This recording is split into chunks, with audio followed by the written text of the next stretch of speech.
دوستو سن 1595 کا ایک دن ہے، سلطنت عثمانیہ اپنے عروج پر ہے۔ یہ وہ دن ہے جب اس وقت کی سپر پاور کا اقتدار سلطان مراد سوم کے انتقال پر ان کے بیٹے سلطان مہمت کو مل چکا ہے، جو اب سلطان محمد سوم ہے۔ لیکن اس دن کو تاریخ میں جس وجہ سے یاد رکھا جاتا ہے وہ شاید استنبول میں شاہی محل میں نئے سلطان کی آمد سے زیادہ وہاں سے 19 شہزادوں کے جنازوں کا نکلنا تھا۔ یہ جنازے نئے سلطان محمد سوم کے بھائیوں کے تھے، جنہیں سلطنت میں اس وقت رائج بھائیوں کے قتل کی شاہی روایات کے تحت نئے سلطان کے تخت پر بیٹھتے ہی باری باری گلہ گونڈ کر ہلاک کر دیا گیا تھا۔ دوستو سلطنت عثمانیہ کی تاریخ پر مبنی ایک کتاب مشرق اور مغرب کے آقا میں مصنف جسن گڈون نے تاریخ کے مختلف ذرائع کے حوالے سے شہزادوں کی ہلاکت کی رودات بیان کرتے ہوئے لکھا کہ شہزادوں کو ایک ایک کر کے سلطان کے سامنے لایا گیا۔ ان میں سے عمر میں سب سے بڑے شہزادے نے، جو خوبصورت اور صحت مند جسامت کا مالک تھا، التجا کی کہ میرے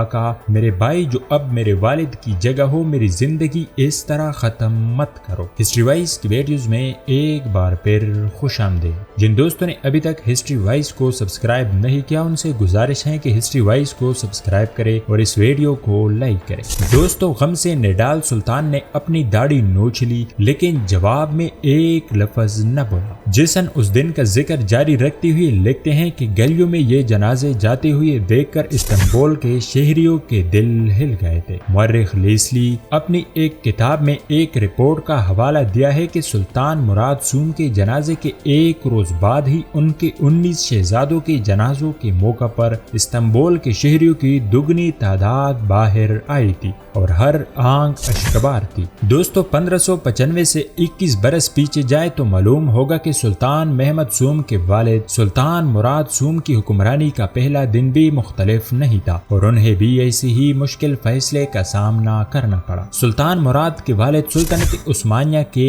11ویں سلطان سلیم دوئم کا سن 1574 میں 50 برس کی عمر میں انتقال ہو گیا۔ اس سال سلطنت عثمانیہ نے شمالی افریقہ میں تیونس بھی فتح کر لیا تھا۔ دوستو سلطنت کی باغ ڈور ان کے سب سے بڑے بیٹے مراد سوم کے ہاتھ آئی، جو اپنے بعد والے بھائی سے 20 سال بڑے تھے اور ان کی جان نشینی کو بظاہر کسی سے بھی خطرہ نہیں تھا۔ لیکن پھر بھی فنکل لکھتی ہے انہوں نے اپنی تختی نشینی پر اپنے سب بھائی مروا دیے اور جنہیں پھر اپنے والد سلطان سلیم دوم کے پہلو میں دفن کیا گیا۔ دوستو مورخ کیرولائن فنکل نے اپنی کتاب عثمان کا خواب سلطنت عثمانیہ کی کہانی 1300 تا 1923 میں سلطان سلیم دوم کے یہودی طبیب ڈومینیکو کے حوالے سے شہزادوں کی ہلاکت کا منظر کچھ یوں بیان کیا۔ لیکن سلطان مراد نے، جو بہت رحم دل تھا اور خون بہانا برداشت نہیں کر سکتے تھے، 18 گھنٹے انتظار کیا۔ اس دوران وہ تخت پر بیٹھے اور نہ ہی شہر میں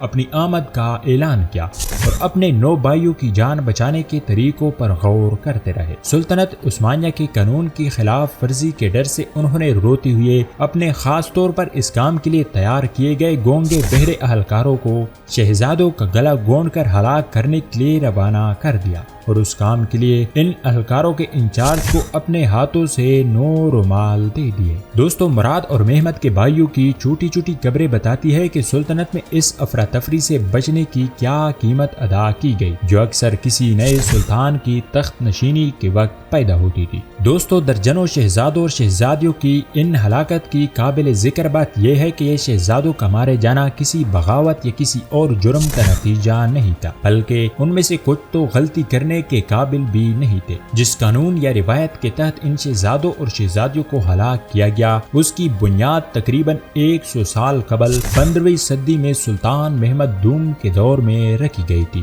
جنہوں نے سن 1481 میں اپنی موت سے چند برس قبل ہدایت دی تھی، جس کے تحت نئے سلطان اپنے بھائیوں کو ہلاک کر سکتا تھا۔ دوستو فنکل نے لکھا ہے کہ سلطان محمد دوم نے اپنے جانشین نامزد نہیں کیا تھا، لیکن انہوں نے اپنے انتقال سے کچھ سال قبل جانشینی کے بارے میں اپنے خیالات کا اظہار کر دیا تھا، جس میں انہوں نے یہ کہتے ہوئے بھائیوں کو مارنے کی باقاعدہ اجازت دی کہ ان کا جو بھی بیٹا سلطان بنے وہ ٹھیک کرے گا اگر وہ دنیا کی بہتری کے لیے باقیوں کو ہلاک کر دیتا ہے۔ دوستو، ترکی میں تاریخ اور قانون کے ایک استاذ پروفیسر ڈاکٹر اکرم بورا اکنجی نے اس روایت کے بارے میں اپنے ایک مضمون میں لکھا کہ سلطان محمد دوم کے اپنے الفاظ میں یہ قانون نظام عالم کی بہتری کے لیے بنایا گیا تھا اور سلطان کے مطابق علماء کی اکثریت اس کی حق میں ہے، اس لیے اس کے مطابق کارروائی کی جائے۔ دوستو، ڈاکٹر اکرم کا یہ مضمون ترکی کے اخبار روزنامہ صباح کی ویب سائٹ پر شائع ہوا تھا۔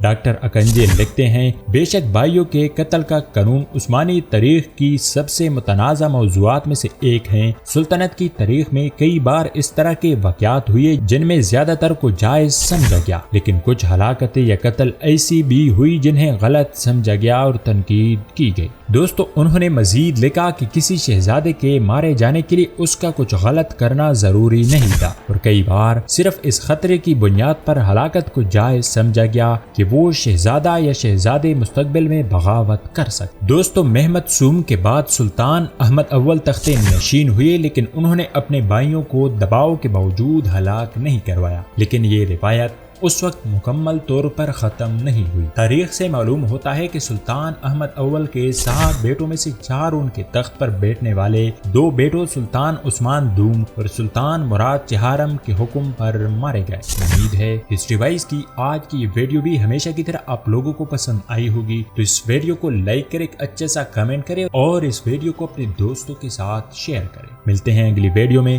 تب تک کے لیے اللہ نگہبان۔